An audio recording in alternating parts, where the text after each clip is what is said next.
Voix philosophique, le podcast. En 1932, le philosophe Aldous Huxley publie son livre intitulé « Le meilleur des mondes », une dystopie décrivant une société futuriste où le contrôle technologique et social est omniprésent. Initialement, Huxley ne voyait pas ce monde comme une menace imminente, mais plutôt comme une satire éloignée des tendances contemporaines. Toutefois, les 3 décennies suivantes ont été marquées par des bouleversements majeurs qui ont modifié sa perception. La période de la Seconde Guerre mondiale a été caractérisée par l'ascension de régimes totalitaires un peu partout dans le monde. La montée du totalitarisme a illustré les dangers du contrôle étatique et de la manipulation des masses, des thèmes centraux que l'on retrouve dans le meilleur des mondes. De plus, les progrès rapides en génétique, en psychologie comportementale et en technologie ont rapproché la fiction du roman à la réalité. Face à ces transformations, Huxley a réévalué le potentiel prophétique de son roman. Dans des interviews et des essais ultérieurs, il exprime sa préoccupation croissante quant à la réalisation possible de sa dystopie, non plus comme une satire lointaine, mais comme une menace réelle. Dans un discours prononcé en 1961, il lança l'avertissement suivant. Il y aura, dans une génération ou deux, une méthode pharmacologique pour faire en sorte que les gens aiment leur servitude, et pour produire une dictature sans larmes pour ainsi dire, produisant une sorte de camp de concentration indolore pour des sociétés entières, de sorte que les gens se verront effectivement retirer leur liberté, mais en éprouveront plutôt de la joie parce qu'ils seront distraits de tout désir de se rebeller par la propagande ou le lavage de cerveau renforcé par des méthodes pharmacologiques. Et cela semble être la révolution finale. Au début du XXe siècle, les formes traditionnelles de contrôle social reposaient largement sur la coercition et la force. Cependant, dans Le meilleur des mondes, Aldous Huxley envisage un futur où les classes dirigeantes utilisent des méthodes plus subtiles pour maintenir l'ordre social. Plutôt que d'imposer leur volonté par la force, les classes dirigeantes submergent les masses de distractions agréables, neutralisant ainsi toute forme de dissidence ou de pensée critique. Aldous Huxley explique. Dans 1984, la soif de pouvoir est assouvie par l'infliction de la douleur. Dans Le meilleur des mondes, par l'infliction d'un plaisir à peine moins humiliant. Huxley suggère que le futur verra l'émergence de méthodes plus sophistiquées où les masses seront manipulées par le biais de distraction et de plaisir. Comment le plaisir peut-il être utilisé pour priver les gens de leur liberté? Tout d'abord, il y a la satisfaction immédiate. Les distractions offrent une gratification instantanée, réduisant la propension des individus à chercher un sens à leur vie ou à questionner l'ordre établi. Les distractions agissent aussi comme des récompenses, conditionnant les individus à rechercher le plaisir plutôt que la réflexion. Un flot constant de stimuli réduit également la capacité des individus à traiter l'information de manière approfondie. Ainsi, les classes dirigeantes peuvent conditionner les individus à adopter certains comportements, voire à apprécier leur servitude, en privilégiant le renforcement positif plutôt que la coercition. Le conditionnement opérant est une méthode de modification du comportement basée sur l'association d'une action à une conséquence positive ou négative. Le psychologue américain B.F. Skinner a développé le concept du conditionnement opérant, principalement entre les années 30 et 40. Pour étudier ce phénomène, il a mené des expériences en utilisant des rats dans des environnements contrôlés. Il a observé qu'il devait utiliser un renforcement positif pour encourager un nouveau comportement chez le rat. Skinner offrait une récompense alimentaire au rat chaque fois qu'il accomplissait le comportement souhaité, par exemple, appuyer sur un levier. Cette récompense renforçait le comportement, incitant le rat à le répéter pour obtenir davantage de nourriture. Skinner a observé que les comportements renforcés positivement étaient plus durables et entraînaient des changements à long terme dans les schémas comportementaux de l'animal. Lorsqu'un rat réalisait un comportement que Skinner voulait éliminer, il appliquait une punition, par exemple une légère décharge électrique. Cependant, Skinner a observé qu'un comportement puni est susceptible de réapparaître une fois les conséquences punitives retirées. C'est parce que la punition n'éliminait pas la motivation profonde de l'animal à adopter le comportement indésirable à l'avenir. Ce qu'il faut retenir des expériences de Skinner, c'est que le renforcement positif est plus efficace pour provoquer des changements comportementaux durables. La punition a un effet temporaire et ne modifie pas les motivations profondes. Les comportements encouragés par des récompenses sont plus susceptibles de devenir des habitudes ancrées. Dans Le meilleur des mondes et ses œuvres ultérieures, Huxley envisage l'émergence d'une élite au pouvoir, une oligarchie dirigeante qui exploiterait les connaissances en psychologie et en biologie pour façonner la société selon ses propres intérêts. Il prédit également que cette oligarchie mènerait des expériences de conditionnement sur les humains dès leur naissance pour inculquer des comportements et des attitudes spécifiques. L'objectif principal serait de conditionner la docilité chez les individus, les rendant obéissants aux normes établies par l'élite.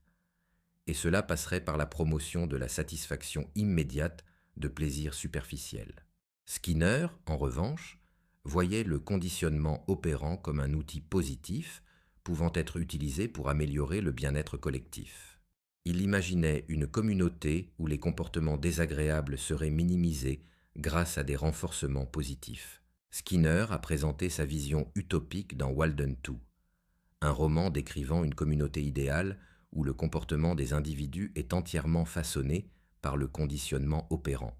Dans le roman, la société est organisée de manière à promouvoir le bien commun, éliminant ainsi la nécessité d'établir des lois ou des sanctions.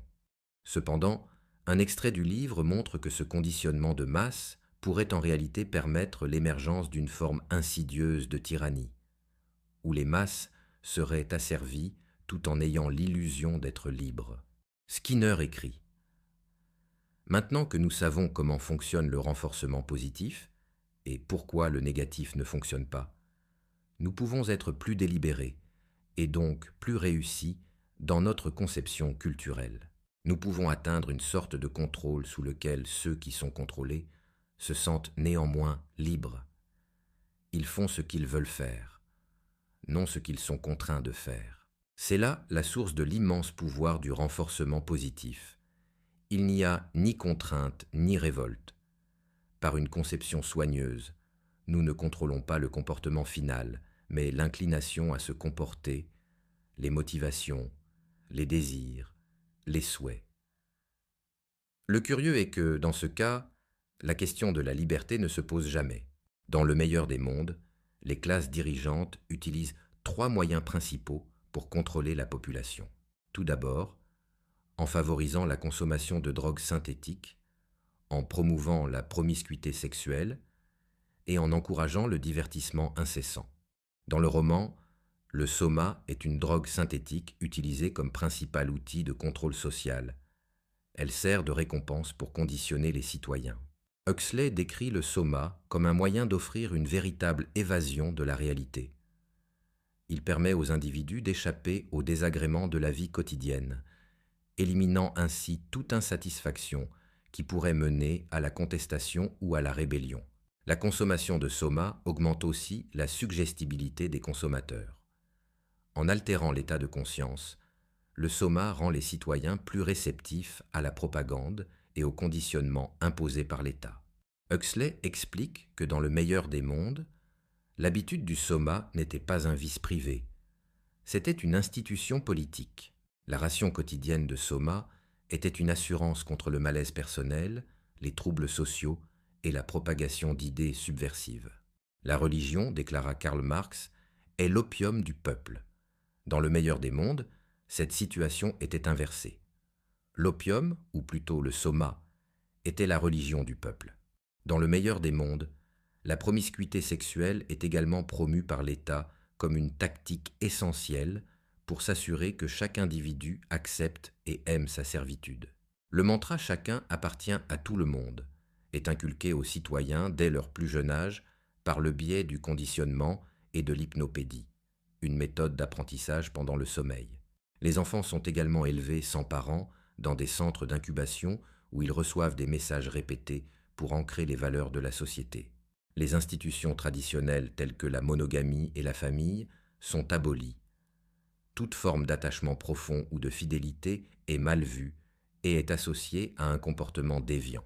Les citoyens sont incités à satisfaire leurs impulsions sexuelles sans restriction et sans aucune honte. En encourageant un accès constant à la gratification sexuelle, les individus sont continuellement occupés par le plaisir, ce qui les empêche de réfléchir à leurs conditions ou de remettre en question l'autorité. Ainsi, en régulant un aspect fondamental de la nature humaine, l'État arrive à exercer un contrôle plus complet sur les individus. La troisième méthode est le divertissement approuvé par l'État qui joue un rôle essentiel dans la création de ce que Huxley appelle un camp de concentration indolore. L'État fournit un flux constant de divertissement qui captive l'attention des citoyens. Ces distractions incluent des spectacles, des jeux, des technologies avancées et d'autres formes de loisirs qui occupent l'esprit.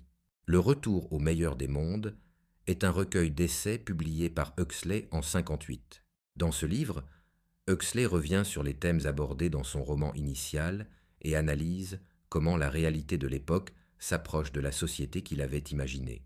Il explore des sujets tels que la surpopulation, la propagande, le conditionnement mental et les menaces sur la liberté individuelle en les confrontant aux avancées scientifiques et sociales de son temps. Dans ce livre, Huxley se demande également comment les classes dirigeantes et l'industrie pharmaceutique pourraient amener les individus à prendre volontairement des drogues qui influenceraient leur façon de penser, de ressentir et de se comporter. Il souligne que la force ou la coercition ne serait pas nécessaire pour atteindre cet objectif. Pour lui, il suffira simplement de rendre les pilules disponibles. En rendant les drogues attrayantes et accessibles, les individus seraient tentés de les consommer de leur propre gré. Les pilules auront pour objectif de pacifier la population et les gens deviendront ainsi des complices involontaires de leur propre manipulation. Aujourd'hui, plusieurs parallèles peuvent être établis entre la société moderne et la dystopie imaginée par Huxley. Pour Huxley, une société qui privilégie le confort matériel et les plaisirs immédiats au détriment des responsabilités risque inévitablement de sacrifier ses libertés fondamentales. Il explique qu'en échange d'un peu de confort et de plaisir, beaucoup seraient amenés à abandonner leur liberté.